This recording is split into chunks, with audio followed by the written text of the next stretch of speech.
Today is all about Every Journey Matters, so I suppose it's pertinent that I start with a little bit of my own journey. This December, it'll be exactly 30 years since I started working for one of the most established broadcasting organisations in the world, the British Broadcasting Corporation, the BBC. I swear by good moisturiser and a good night's sleep.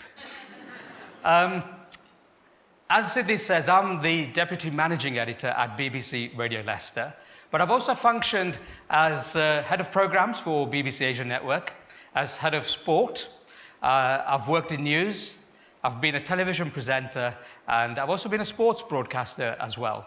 But coming back to Leicester a couple of years ago has completed a full circle for me, because it was here, right here in Leicester, that I started working behind the scenes of the 6 o'clock show on Radio Leicester. And in fact, it was in 1996 that the Asian programming strand broke away from its parent station, Radio Leicester, to form a 24-hour national radio station in its own right called the Asian Network. And as one of the management team members, one of the senior management team members, I was responsible for helping develop new program schedules and also the recruitment of new staff as well.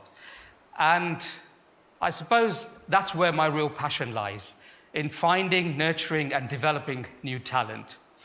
Many of the people that I've brought into the world of broadcasting are now carving out real successful careers for themselves within broadcasting, and that for me is something of immense pride.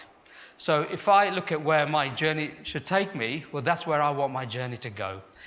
I'm now in management, as a manager in the BBC, and I want to use what little influence I can to create a platform for people from all communities, and I mean from all communities, the talent that is there within those communities to be given a platform so that they can come to the fore and excel. So in 2000, Greg Dyke became the Director General of the BBC. In my opinion, one of the most inspirational DGs that the organisation has had in recent years. But a year later, in 2001, he stirred up real controversy when he branded the corporation as being hideously white. That was based on what he saw with his own eyes as he travelled up and down the country, visiting newsrooms, but also on the statistics, which revealed an organisation which had a management structure that was 98% white. And so Greg set a target. He said that by 2003, 10% of the BBC's UK workforce and 4% of its management structure should be from ethnic minority backgrounds. And on the face of it, this has been a real success story.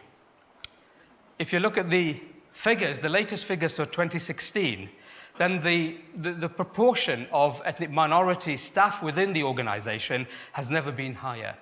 And the projected figures for 2017 and 2020 will grow those numbers even more. But for me, you have to go beyond numbers, beyond figures to get the true picture. Back in 2001, when Greg made his call, it prompted a big drive across the whole of the organisation to find more black and Asian faces. Managers were under pressure to better represent diversity in their departments. So what happened?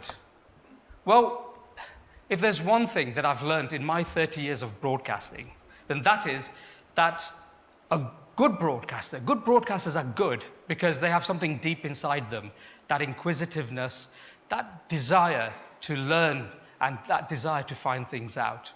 That's what makes them good. It's what they are as people, not the ethnicity or the colour of their skin.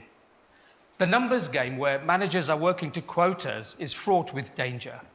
Are you employing someone because they're the best person for the job or because they tick a box? Now, I know there are many of you sitting in the audience today who will be thinking, well, why can't you be black or Asian and be good? Well, of course you can. There's no argument to be had there. But you speak to anyone in the broadcasting industry and they'll tell you that there simply isn't enough talent coming through from the BME communities. So what do managers who are working to quotas end up doing? Well, it's not rocket science, is it? Especially when there's a nice little bonus at the end of it for them. So for me, the numbers game doesn't give you the full picture.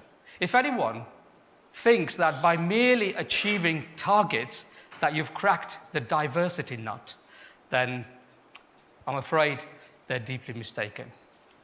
Of course, there are those that argue that you do need quotas, that you need black journalists to do the black stories because they have the real expertise. Why? I say not.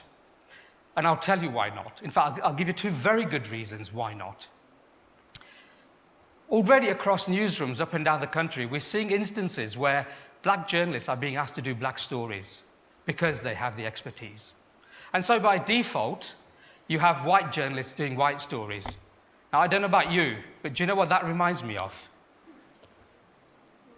And there's another really serious consequence of this. Because by pigeonholing your journalists so that you limit their experience, you're actually providing a very serious hurdle to their management career aspirations as senior leaders. When they go into interviews, they're told you didn't get the job because you don't have the breadth of experience. So here is the real challenge for senior managers across the organization and in broadcasting, to really reflect and celebrate the diversity of the audiences that they broadcast to. And to do that, they need to take the journalists in their newsroom, every journalist, black, white, brown, pink, purple, and blue, and to turn them into people who absolutely understand diversity. They understand the depth and the complexities of the issues which are pertaining to these communities. And for that, we need leaders who are inspirational. We need leaders who are willing to lead from the front, to show the example, and to create a vision of a fully integrated newsroom where every member of their team fully gets diversity. We need leaders who can support their staff with guidance, with training, and with smart initiatives like the one we are shortly going to be piloting right here in Leicester. We're going to be taking some key journalists from our newsroom, and we're going to buddy them up with mentors who are movers and shakers from the BME communities. And there's a real mutual benefit here, because our journalists will have access to experts who can advise them on really sensitive issues. Our journalists will also have a great source of stories from the communities. And from the community point of view, the benefit for them is that they will get their stories on air. So there's a real mutual benefit for both of the parties concerned. Diversity has to be embraced by everyone, black and white. Otherwise, we're just simply not going to break out of this cycle that we're in at the moment.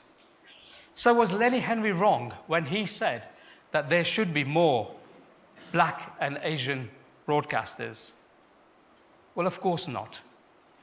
Every industry, every organization needs to have a workforce that's truly reflective of the diverse communities that it exists within. And broadcasting is no different. What we need is, in particular, leaders who are from a diverse background, because they also bring a very specific set of skill set with them. However, what we don't want to do is compromise quality for the sake of numbers. It simply doesn't work. And what we don't also want to do is segregate our staff along the lines of color, diversity, race, or religion. Let's not divide our newsrooms based on ethnicity.